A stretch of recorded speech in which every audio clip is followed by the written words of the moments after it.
श्री गुरुदेव दत्त, श्री स्वामी समर्थ। मी वर्षा माझ्या यूट्यूब चॅनलमध्ये तुमचं स्वागत करते आहे। स्वामी तुमच्या सर्व चांगल्या इच्छा मनोकामना पूर्ण करोत अशी स्वामीचरणी प्रार्थना करून मी आजच्या व्हिडिओला सुरुवात करते आहे। तर आजच्या व्हिडिओमध्ये आपण पाहणार आहोत की मुलांच्या तल्लख बुद्धी आणि तीक्ष्ण स्मरणशक्तीसाठी तसेच मुलं हट्टी किंवा चिडचिडेपणा करणारे असतील तर त्यावरती आपल्याला काय उपाय करता येईल, तर हे आज आपण आजच्या व्हिडिओमध्ये पाहणार आहोत। तर प्रत्येक आईला वाटते की आपले मुलं हुशार असावे, त्यांची बुद्धी तल्लख असावी, ती एकपाठी असावी। एकपाठी म्हणजे काय की लगेच वाचल्या मुलांच्या स्मरणशक्तीत ती गोष्ट राहावी, त्याला बोलतात एकपाठी असावी। परंतु सर्वांची बौद्धिक क्षमता सारखी असते का? नाही। कोणी मुलं अभ्यासात हुशार असतात, तर कोणी कला क्षेत्रात, तर कोणी क्रीडा क्षेत्रात असतात। सर्व मुलंही सारखी नसतात, पण तरीही आईचं एक मन असतं की आपलं मूल कधीही मागे राहता कामा नये, त्याने सर्व क्षेत्रामध्ये प्रगती करावी। बरं, हाच विचार सर्व मातांचा असतो की आपल्या मुलाचा नेहमी पहिला नंबर यावा, असं असतं। मुलांच्या बुद्धीमध्ये वाढ व्हावी यासाठी आपल्याला गणपती बाप्पांची सेवा करायची आहे। म्हणजे मी सुद्धा माझ्या मुलाला दिलेली आहे।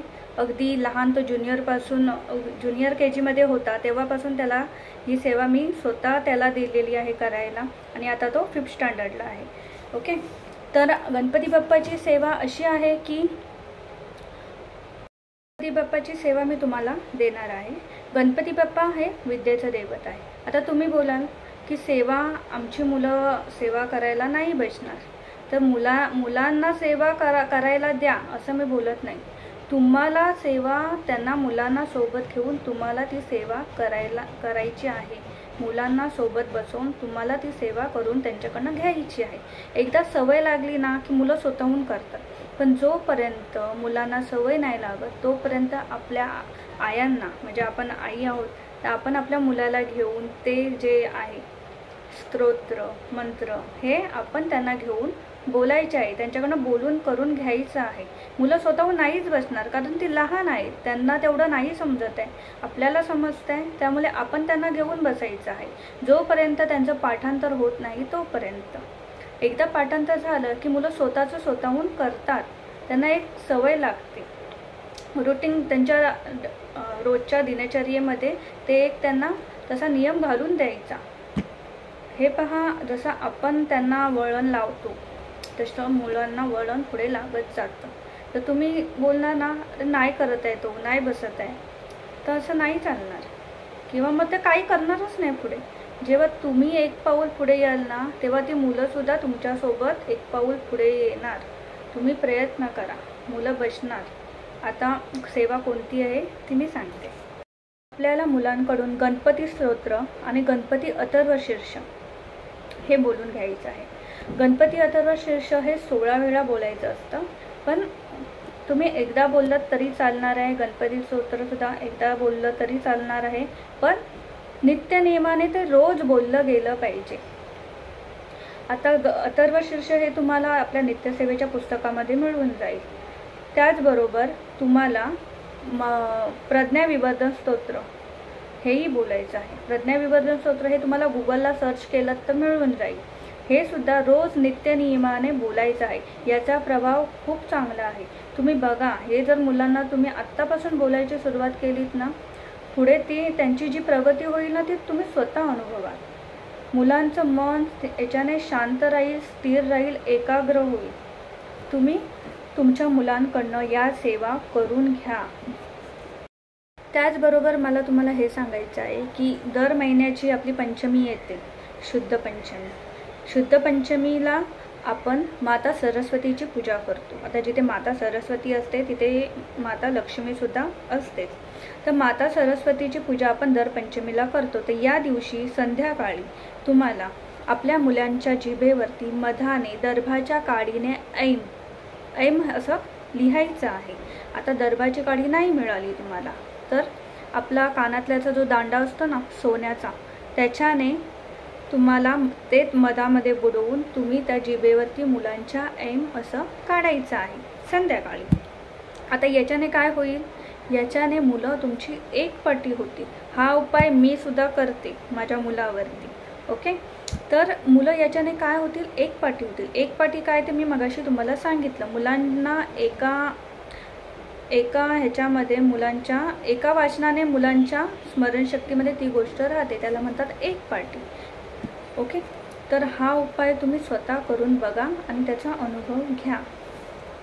त्याचबरोबर मुलांना सरस्वती गायत्री मंत्रही बोलायला द्यायचा आहे. तर सरस्वती गायत्री मंत्र कोणता आहे तो आपल्या नित्यसेवेच्या पुस्तकामध्ये मिळून जाईल. ओम सरस्वतीचे विघ्ने विघ्नराजाय धीमहि तन्नो वाणी प्रचोदयात्, हा आपला सरस्वती मंत्र आहे. हा तुम्हाला नित्यसेवेच्या पुस्तकामध्ये मिळून जाईल. त्याचप्रमाणे मी डिस्क्रिप्शनमध्ये सुद्धा हा तुम्हाला देईन. ऐम जे जिभेवरती काढायचं आहे, ऐम सरस्वती मंत्र, हे दोन्हीही मंत्र मी तुम्हाला डिस्क्रिप्शन बॉक्समध्ये देते आहे. तुम्ही तुमच्या मुलाकडनं हे जे मंत्र आहेत ते बोलून घ्या.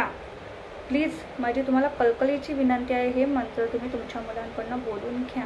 त्याचबरोबर ही सर्व सेवा करायच्या आधी मुलांकडून श्री स्वामी समर्थ मंत्राचा जाप हा अगदी 5 मिनटं सुद्धा केला ना तरी खूप झाला मुलांसाठी. तर हा सर्वात आधी करून घ्या, कारण कोणत्याही सेवेला सुरुवात करायच्या आधी महाराजांचा आशीर्वाद मिळणं फार जरुरी आहे.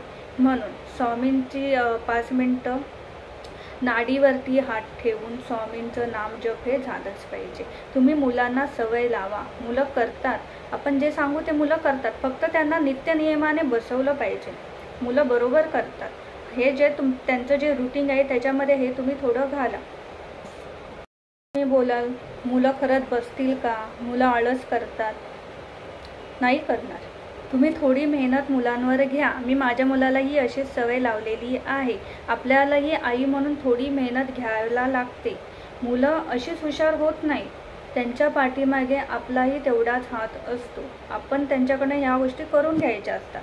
मुलांना चांगले संस्कार दिले तर ते आई चांगली, पण तेच जर वाईट मार्गाला लागले तर त्याच्या आईने ह्याच्यावरती चांगले संस्कार दिले नाहीत, हे असं पहिला बोललं जातं. म्हणून मी तुम्हाला सांगते, तुम्ही बोलताय की माझी मुलं ऐकणार नाहीत, करणार नाहीत, बसणार नाहीत, पण असं नाही आहे. तुम्ही गोडी गुलाबीने मुलांकडनं ही गोष्ट करून घ्या. मुलं करणार. तुम्ही पहिली गोष्ट करणार नाहीत इथून हे करण्यापेक्षा तुम्ही पॉझिटिव्ह थिंकिंग करा की मुलं बसतील, करतील. सर्व एकसाथ देऊ नका, थोडं थोडं द्या. जसं सर्व एकत्र खाल्ल्याने पचत नाही. आधी हा एक मंत्र द्या, नंतर थोड्या दिवसांनी दुसरा, तिसरा, असं द्या. यामुळे काय होईल, मुलं वैतागणार नाही.